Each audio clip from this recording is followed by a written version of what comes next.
A spiritual awakening is a process in which someone begins to seek the spiritual nature of their lives. That means that they usually start to feel as if there is something missing within themselves, within their lives, and they start to get this sense that there's something greater out there, as if they are a piece to a bigger whole, but they just don't know what that wholeness is. My name is Nicole Antoinette, and I'm a psychic medium.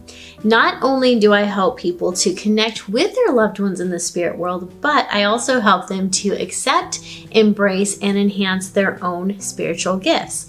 I believe that when we're able to connect with our own spiritual selves and we are able to accept, embrace, and enhance our psychic abilities, we can lead whole and fulfilling lives. Now, I want you to think about what your spiritual awakening process has been like for you. What caused it? What started you on that path? The catalyst for this change is different for everyone. Some people have a near-death experience. Others end up in an accident. There are those who end up in a situation in which their marriage is failing. They lose their job. They lose their sense of hope. And in that depth of depression, in that hole that they're in which they feel they'll never get out of, they start to realize, they start to believe that there is a power out there that is bigger than them. And they begin to believe that if they can connect to this power, they can start to make positive changes in their lives, and even, maybe for the first time, live a life of purpose. So as I was contemplating this whole idea of spiritual awakening, I started to ask myself, what are some things that would have been helpful for me to know when I first began my path? And I asked my angels and guides the same thing, and they gave me some really interesting answers. And so I wanted to share those with you today, because if you're new to your spiritual path, or even if you've been on your path for a while and you're feeling a little lost, maybe you're experiencing the dark night of the soul, I believe that these tips can help you. So the very first tip that I have for you is to trust your experience. You're going to hear me talk about that a lot in upcoming videos, and you've probably heard me talk about those in previous videos too. But trusting your experience means just that. It means that when you have an emotion, you acknowledge it. When you have an experience, you acknowledge it. Because see, here's what people have a tendency to do. They download some very interesting and helpful spiritual information, and they start to ask themselves, did I really get that message? Did I really receive some form of communication? Were my guides and angels really talking to me? Or they'll have a dream visitation and they wonder, did I really have that dream? And they ask, am I really feeling this? Is this just in my head? Well, you are feeling it. You are having that experience. And the reason it's important for you to trust your experience is because all of these experiences that you have, whether they are an outer manifestation of an experience you're having in a physical world, or it's an inner experience of some type of emotion that you're feeling, or a thought that's repeating, or something you're worrying about, those pieces of information are all being handed to you to give you some type of feedback. If you're feeling empty, that's feedback. It means that you know that there's something else you could be doing. If you're feeling unloved in your relationship, that's also feedback. It could mean that you're not getting the type of love that you need from your partner, or you're not putting enough energy into that relationship to make it lasting and to make it healthy and happy. So every emotional response that we have, every thought that we have, every experience we have, it's all feedback. So pay attention to those experiences and trust them, because they're giving you bits of information that will help you to figure out what the right course of action is for you. The second tip that I have for you is to connect with your guides and angels. You want to do this because when you start your spiritual journey, there are going to be a lot of things that begin to happen to you that aren't going to make a lot of sense. And you're going to notice that miracles happen, synchronicities happen, signs from heaven open up. You start to have this inward knowing that something's going to happen before it does, or you get an inkling about someone. You know that someone is trustworthy or not trustworthy, and after time goes by, you learn that you're right. Your intuition begins to light up. And while those experiences are fascinating and so much fun, there's a downside to it. Because when our intuition starts to open up, and when our spirit is awakening and we're starting to learn that we are a part of a universe, we are a part of a divine spiritual intelligence, our energy and priorities begin to shift, and our personality usually begins to shift as well. We still are who we are, but we're a better, newer version of who we are.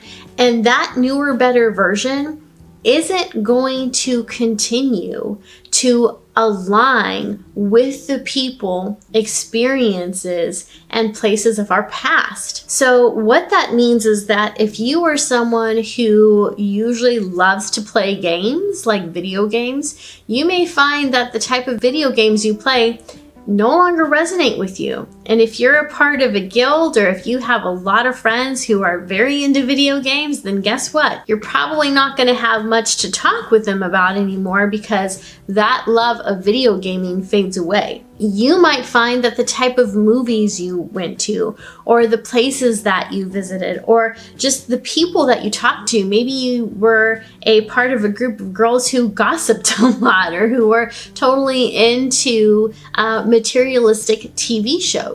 And as you begin to awaken spiritually, those things just aren't as important to you anymore. And while there's a part of you that is satisfied with that and is okay with it, there is a part of you that'll probably be a little sad, because in that spiritual growth and in that awakening, there usually comes some upset with your normal life. And this means that the friends that you used to resonate with and had so much in common with will begin to fade away. And you might even start to find that people are getting upset with you and are blocking you and ghosting you for no apparent reason. And you're wondering why that is. It's not because you did anything bad. It's because they are in a energy that they're comfortable with. They're comfortable gaming. They're comfortable gossiping. They're comfortable binge drinking. They're comfortable with all these bad behaviors. And you're serving as a mirror to show them that they don't have to behave that way anymore, because you're moving past that. You don't behave in those manners anymore. Those type of things are no longer of interest to you. And so you're outgrowing these friends, and they may not like that.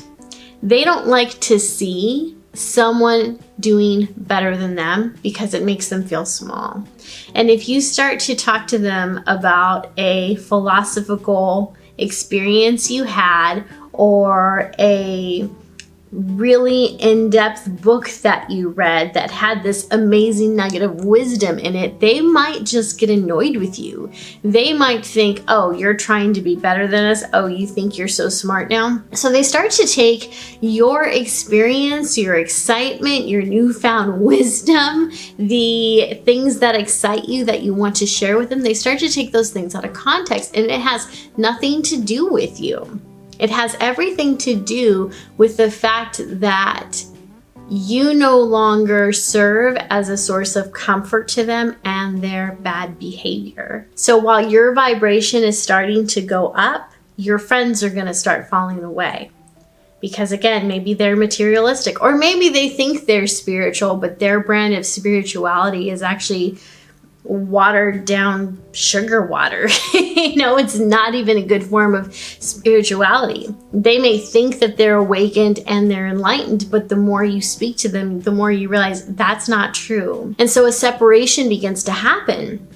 And while it's sad and frustrating, and you may even shed some tears over it, it's actually a good thing, because it means that you're growing. So The reason you want to have a good relationship with your guides and your angels is because when those old parts of your life begin to fade away and fall away, you may start to feel very lonely. You may start to feel very sad, and you may wonder why all of these bad things are happening when you found a path of enlightenment. Because when you're enlightened and when you find a positive path, doesn't that mean positive things should happen to you? Well, in a perfect world, sure. But in this world, in this lesson that we're living in, that's not quite how it works. And in order for us to be able to invite new experiences and fulfilling experiences into our life, we have to let go of the people and the vibrations and the things that would prevent us from being able to move forward. And so the universe allows certain people to fall away, and it may even allow us to lose our home, lose our job, lose the people and things that are important to us because we don't belong in that energy anymore. And that is uncomfortable. And it's okay to grieve that when it happens, and it's okay to get sad. It's okay to get mad, because that was a place of comfort for you too. And to lose that, it doesn't feel good. So being able to have a really good relationship with your guides and angels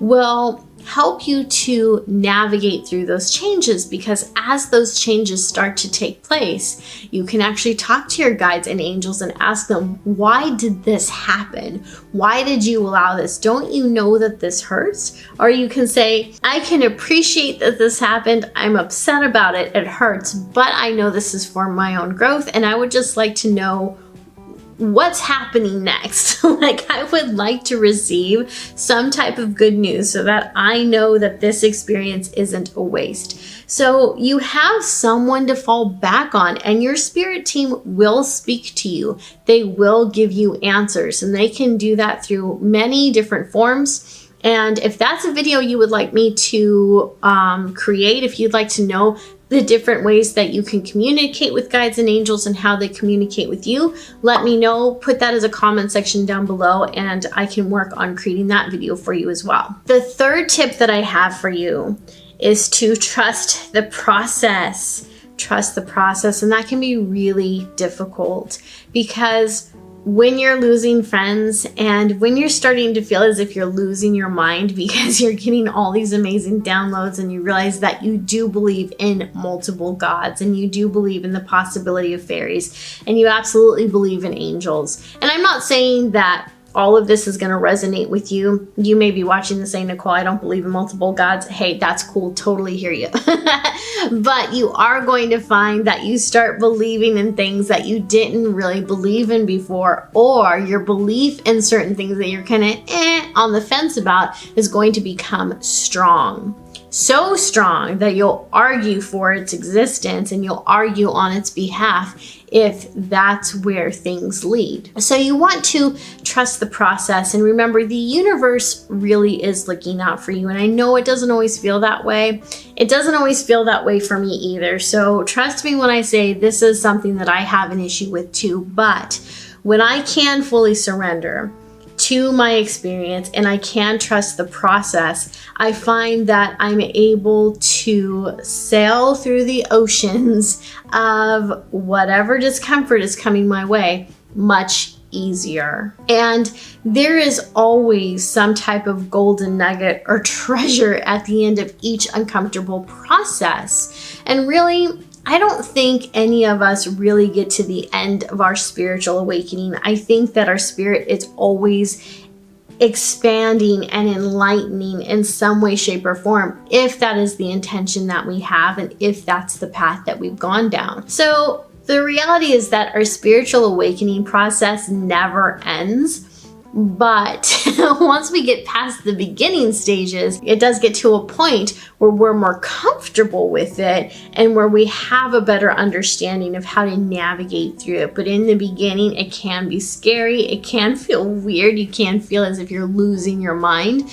But again, trust your experience and trust the process. The fourth tip that I have for you is to trust yourself.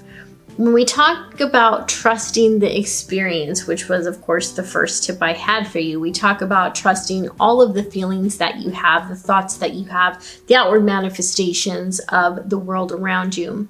But trusting yourself is deeper than that. Trusting yourself means that you trust yourself to make the right decisions for you. You trust yourself to make the right decisions for your family, for your kids, for your fur kids, for the little pets that you live with. You trust yourself to pay your bills on time. You trust yourself to problem solve. Trust yourself in this process too.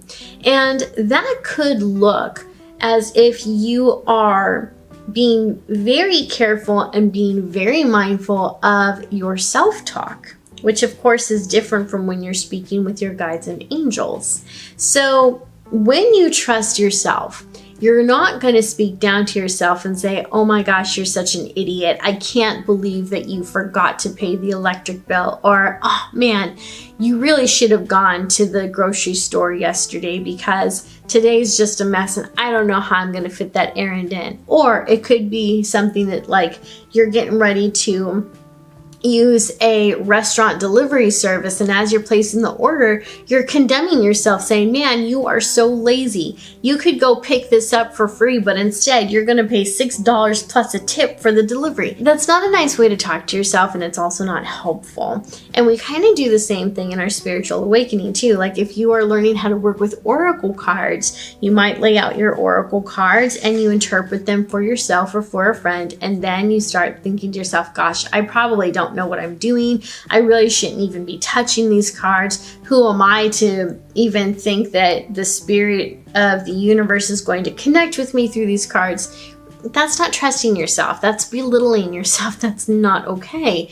And in all circumstances in life, you really need to be your own best friend, because life is difficult enough without you being your own worst enemy too. When you realize that you are too exhausted and you're so tired and you want to have a good meal, but you don't want to get in your car to go pick up that meal from the restaurant, or you're too tired to even cook a meal or go to the store, or maybe you forgot to thaw something out of the freezer, you can say to yourself, I am making an investment in myself by using this food delivery service. I know that I'm really tired, and if I were to attempt to drive right now, I might even get in an accident because I'm not able to be completely coherent. If I were to go into the kitchen to fix a meal right now, I might make a mistake. If it doesn't work out, I'm going to be really angry. I owe it to myself to allow someone to bring me my dinner tonight.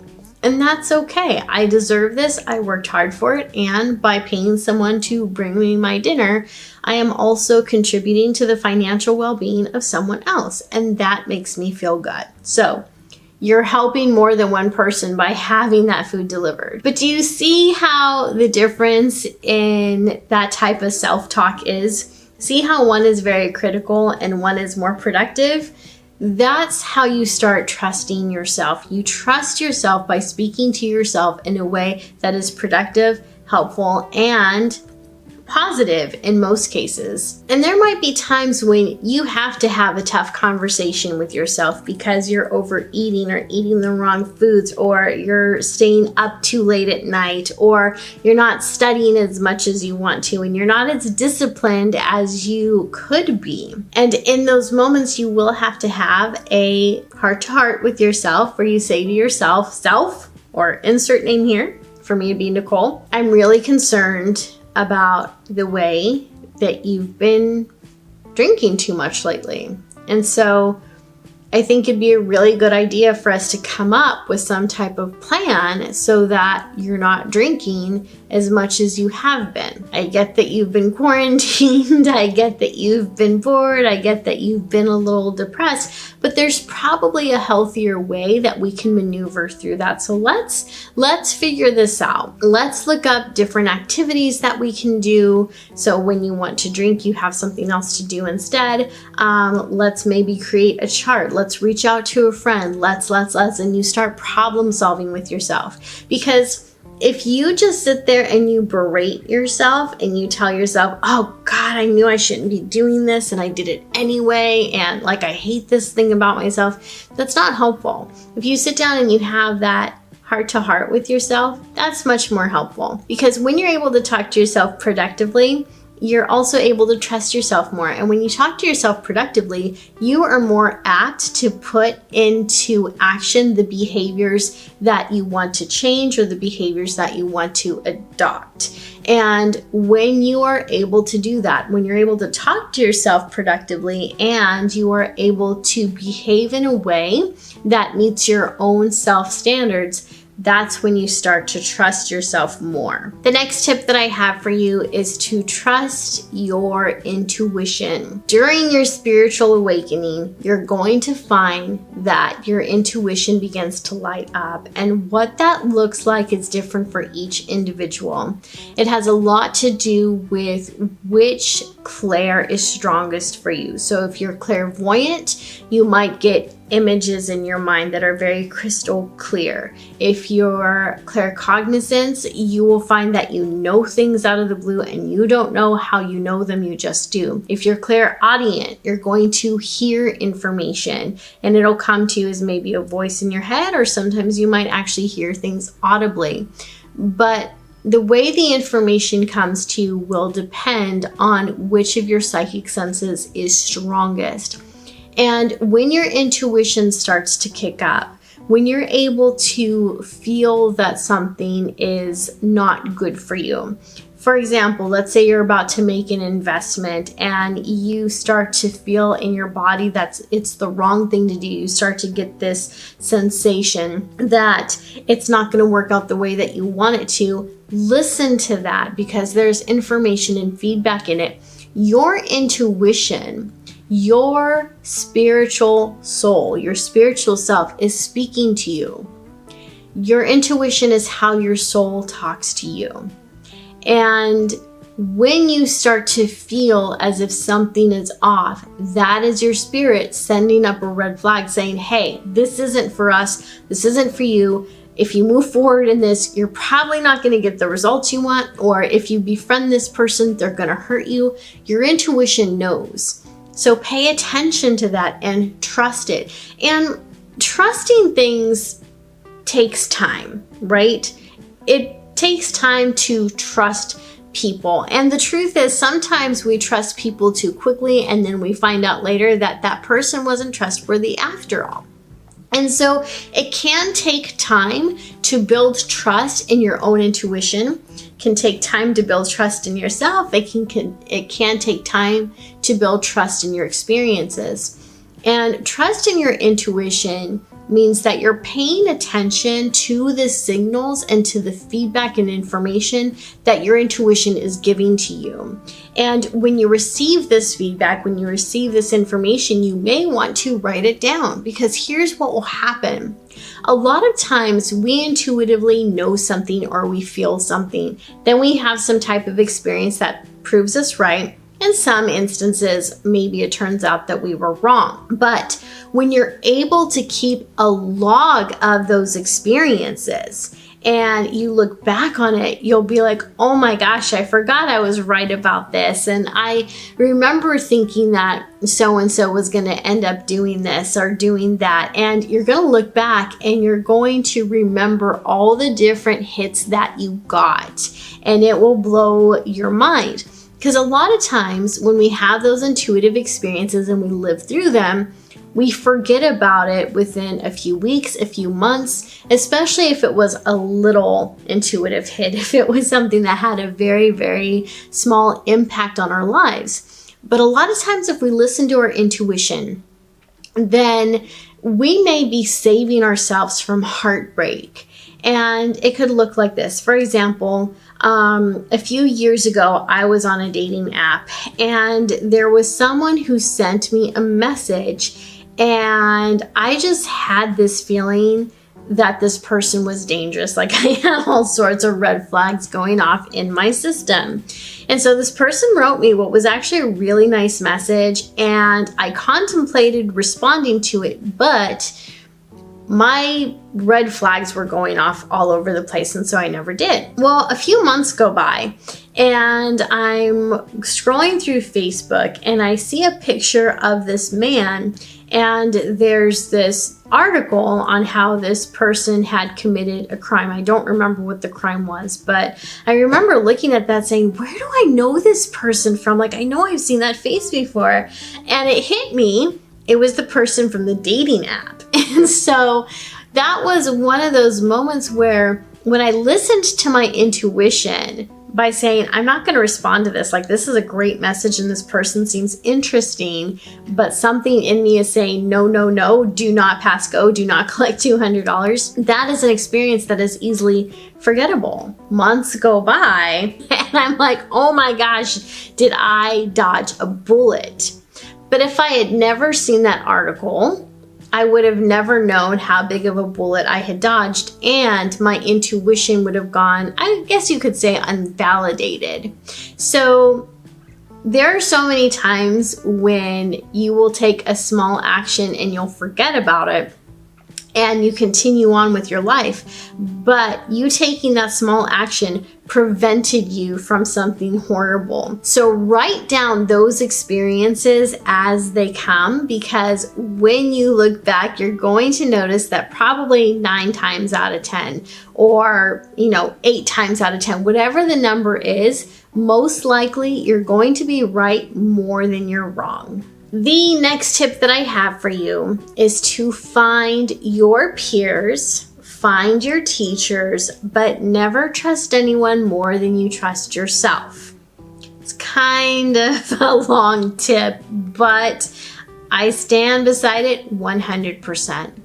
It's important to find your new peers because you are going to want new friends in your life, because we are wired for connection. We are all supposed to have a network of people that we can connect to. So it's really important to find our communities. And when you're going through your spiritual awakening, you often feel alone. You do doubt yourself. You wonder if your downloads are just weird ways that your imagination is messing with you, right? You start to think that you're going crazy.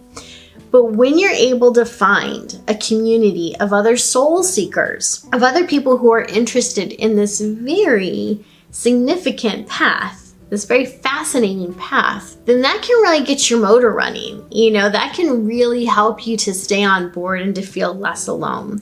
And I find that the best place to find these communities are online. So that could be in different Facebook groups. It could be on different community tabs here on YouTube even. They're everywhere. You just have to look for them.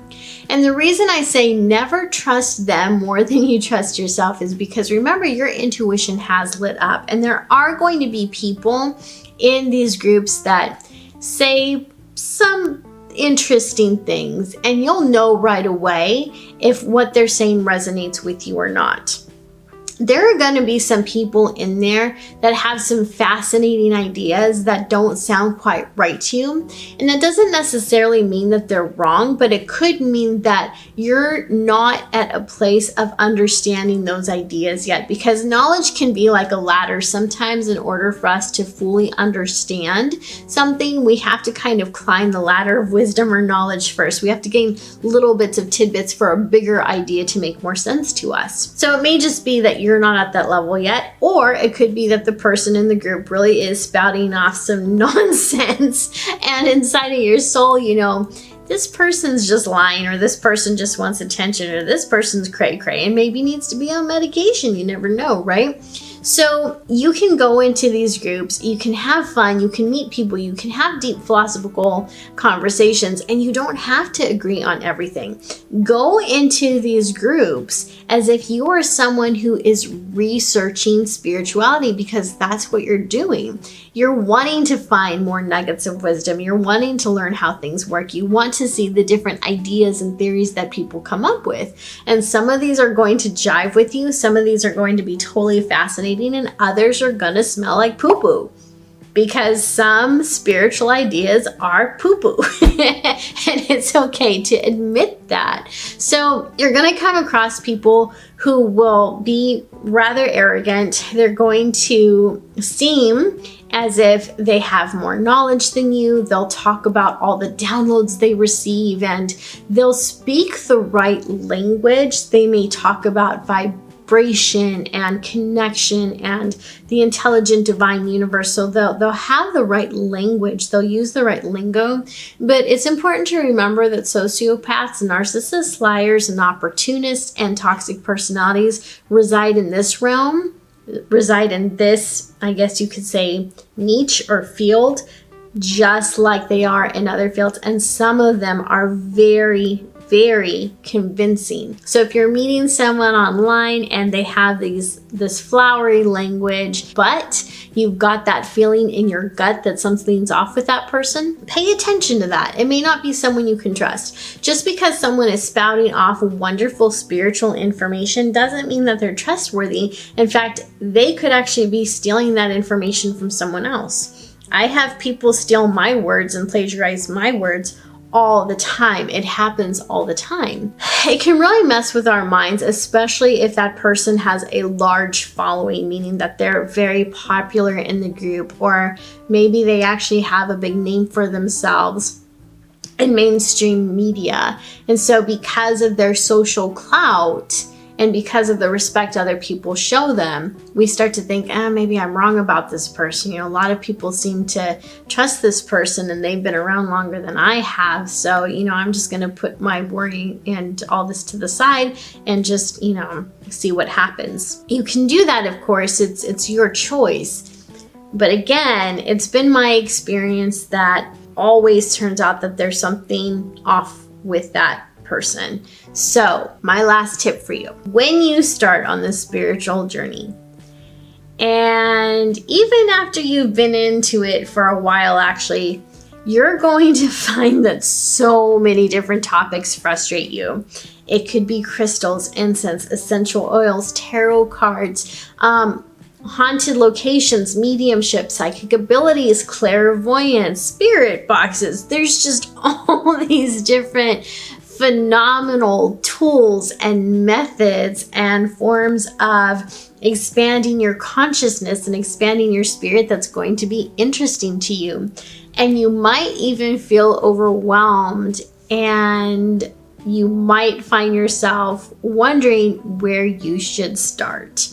What should you devote your time to? I cannot answer that for you, but I do want to say this. Just follow your heart. If you find that you're totally interested in crystals, go pick up some crystals, get a book on crystals, watch some videos on it.